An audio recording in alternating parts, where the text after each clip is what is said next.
everyone. My name is Abdulaziz, and today I'm gonna talk about exchange currency, which is I deal with it almost every day here in Malaysia because I used to live in Saudi. So for me, as a student here in Malaysia, I need to exchange my Saudi riyals to Malaysian ringgit to pay my bills and to buy food, and basically to survive here in Malaysia. So I'm gonna talk about how I exchange it and how it started from a long time ago, how people used to exchange their currency and so on. So let's start. So how did this all start? A long time ago, money was simple because it was made of gold, and gold was almost the same everywhere. Then later countries started using paper money to make people trust the paper because it was tied to gold. This was called the gold standard.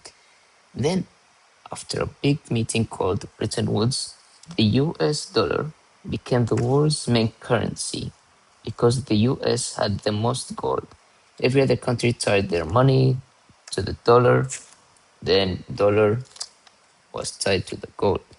But in 1971, this stopped. Today, money is not tied to gold anymore. The price changed every day based on what people wants to buy, like the demand and supply.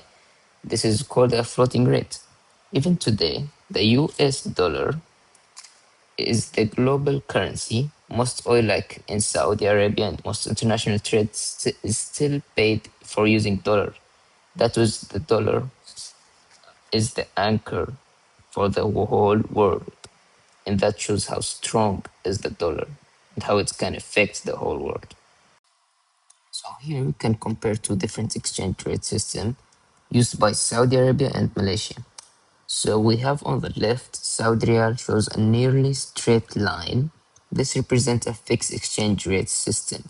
Saudi Arabia pegs its currency to US dollar, which keeps the exchange rates highly stable. In fact, one US dollar is maintained as approximately 3.75 Saudi Riyal. But we have on the right side, Malaysian Ringgit shows a floating wavy line. This represents a floating exchange rate system. The value of ringgit changes based on market condition and demand, such as investor confidence, trade performance, and commodity price, like palm oil. This means Saudi Arabia prioritizes exchange rates stably, while Malaysia also allows currency to adjust naturally according to the market forces or market demand. So, why currency exchange matters? Currency exchange plays an important role in the everyday life and the global economy. That's why we need foreign currencies for many reasons, whether it's traveling to another countries, buying imported products, or studying abroad like me, or conducting international business. So this graph shows the basic idea of supply and demand in the currency market. When more people or businesses want a currency, demand increases, and the value of that currency tends to rise. When demand falls, the value can decreases. In many ways, exchange rates reflect global economic activity and international confidence. So, at the end, or last but not least, from a historical system based on gold to the modern digital financial world we use today, currency exchange continues to connect countries, businesses, and people around the world. So, that's all from me.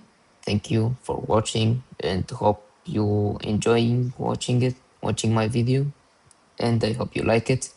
That's all from me today. Thank you. Salam alaikum. Good night.